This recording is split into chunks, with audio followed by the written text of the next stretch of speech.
Hello everyone, আসসালামু আলাইকুম। সবাই কেমন আছেন? আশা করছি সবাই অনেক ভালো আছেন। দেখতে পাচ্ছেন আমাদের হাতে সেই ভিভোর নতুন ডিভাইস ভিভো Y19s প্রো। এটি এখন আমরা আনবক্সিং করব এবং এই ফোনের সাথে কী কী কনফিগারেশন রয়েছে, বেসিক কিছু কনফিগারেশন আপনাদের মাঝে শেয়ার করব এবং এই ফোনটি আনবক্সিং এই ফোনটির সাথে কী কী থাকছে সেই বিষয়টা আপনাদেরকে জানিয়ে দেব এবং এই ফোনটির বর্তমান প্রাইস কত আছে, কয়টি ভেরিয়েন্ট, সেই তথ্যগুলো আপনাদেরকে জানিয়ে দেব। প্রথমে যদি বলি, এই ফোনটির দুইটি কালার হয়, একটি হচ্ছে ব্ল্যাক কালার, দেখতে পাচ্ছেন খুবই প্রিমিয়াম এটির লুক, ব্ল্যাক কালার। আর একটি হচ্ছে দেখতে পাচ্ছেন সিলভার কালার, এটি কিছুটা হোয়াইটের মধ্যে মনে হয়, তবে এটির কালার হচ্ছে সিলভার কালার। খুবই সুন্দর একটি কালার। এবং এই ফোনে যদি বেসিক কনফিগারেশন শেয়ার করি আপনাদের মাঝে, এই ফোনটি দুইটি ভেরিয়েন্টে বাজারে লঞ্চ হয়েছে। একটি হচ্ছে 6GB র্যাম 128GB স্টোরেজ, আরেকটি হচ্ছে 4GB র্যাম 128GB স্টোরেজ। এই ফোনটিতে আপনারা ব্যাটারি হিসেবে পেয়ে যাবেন আপনারা 6000 mAh একটি উইক ব্যাটারির সাথে 44 ওয়াটের একটি ফাস্ট চার্জার। এই ফোনটিতে আপনারা ভলিউম হিসেবে ইউজ করতে পারবেন 300% ভলিউম ইউজ করতে পারবেন এবং দুই পাশে আপনারা স্পিকার ইউজ করতে পারবেন, সামনেও রয়েছে এবং পিছেও স্পিকার রয়েছে। এবং এই ফোনটির ডিসপ্লে হিসেবে থাকছে IPS LCD ডিসপ্লে এবং 90 হার্টজের রিফ্রেশ রেট।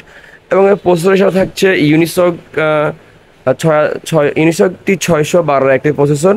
এবং এটিতে আপনারা সাইড মাউন্টেন ফিঙ্গারপ্রিন্ট ইউজ করতে পারবেন। মোটামুটি কনফিগারেশন যাই রয়েছে মোটামুটি ভালোই ইউজ করা যাবে, তবে যারা গেমিং করেন তাদের জন্য আসলে এই ফোনটি খুব একটা ভালো পারফরমেন্স আশা করা যায় না। এটা যারা rough and tough YouTube, Facebook, imo, WhatsApp যারা ইউজ করেন তাদের জন্য মোটামুটি ঠিক আছে। যারা ভালো চার্জিং ব্যাকআপ চান তাদের জন্য অবশ্যই ফোনটি ভালো হবে, খারাপ হবে না। তবে যারা গেমিং করেন তাদের জন্য কিন্তু এই ফোনটা আমার কাছে মোটেও ভালো লাগেনি।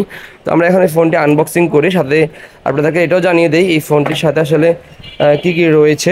আমরা দেখতে পাচ্ছি একটি একটি তাদের ওয়ারেন্টি যে কার্ডগুলো অ্যাক্টিভ করে কোম্পানির সেটা। এবং আমি ফোনটি কিন্তু খুলেছি, এটা হচ্ছে এই ফোনটি Y19s। আমি ফোনটি খুলেছি কার্ডটা দেখানোর জন্য।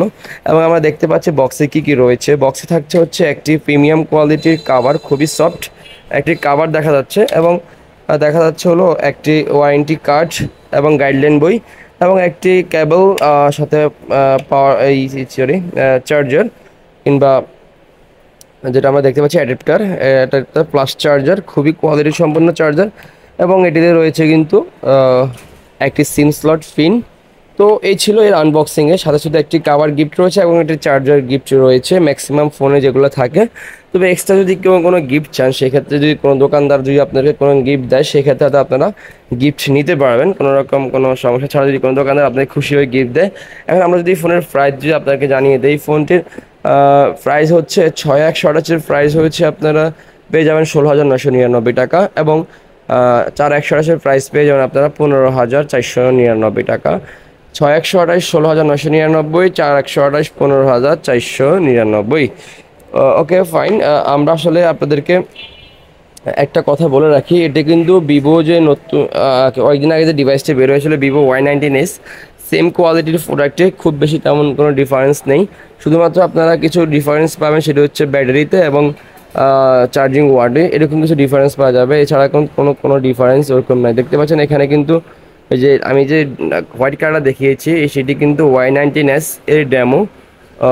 তবে Y19s প্রো এবং Y19s একই ডিভাইস। এখানে কোম্পানি একটু জাস্ট আপডেট করে কিছু কনফিগারেশন চেঞ্জ করে বাজারে আবার লঞ্চ করে দিয়েছে Y19s প্রো নামে। তো এই ছিল এর বেসিক কিছু কনফিগারেশন এবং আনবক্সিং রিভিউ। যদিও ঈদের ব্যস্ততার কারণে আসলে ভিডিওটা দেওয়া হয়নি, অনেক আগে ভিডিওটা দেওয়ার কথা ছিল। যারা যারা আমাদের চ্যানেল থেকে ভিডিওটি দেখতে চাচ্ছেন তাদের জন্য কিন্তু আমরা ভিডিওটি আপলোড করে দিয়েছি। আপনারা সকলে জানেন আমরা কিন্তু অথেন্টিক যে বিষয়টা সেটা শেয়ার করার চেষ্টা করি, কোনো রকম কোনো ফাও বলে আপনাদেরকে আশ্চর্য করতে চাই না। আমার কথা হচ্ছে যে একটা কাস্টমার যখনই ফোন কিনবে, কিংবা একটা মানুষ যখন একটা ফোন কিনবে, তখনই সে চাইবে যে একটা ভালো কোয়ালিটির প্রোডাক্ট কিনুন এবং যার চাহিদার ভিতরে যেটা ভালো হয়। আমি তোকে বলেই দিলাম, যারা গেমিং করেন তাদের জন্য কিন্তু এই ফোনটি ভালো মনে হবে না। যারা গেমিং করেন না কিংবা নর্মাল ইউজের জন্য নিতে চান, কিংবা কাউকে গিফট করবেন, ভালো চার্জিং ব্যাকআপ চান, normal YouTube, Facebook, imo, WhatsApp যা যা যে বেসিক যে অ্যাপসগুলো আছে সেগুলো পারমানেন্ট ইউজ করি, কোনো রকম কোনো ল্যাকিং ইস্যু ছাড়া আশা করি ইউজ করতে পারবেন, তেমন কোনো সমস্যা ফেস করবেন না। সকলকে ধন্যবাদ জানিয়ে শেষ করছি আমাদের আজকের ভিডিও। যদি আমাদের চ্যানেলটি নতুন হয়ে থাকেন, অবশ্যই আমাদের চ্যানেলটি সাবস্ক্রাইব করে রাখবেন। আর যদি পুরাতন হয়ে থাকেন তাহলে আপনাকে অসংখ্য ধন্যবাদ। সবাই ভালো থাকবেন। আল্লাহ হাফেজ। আসসালামু আলাইকুম।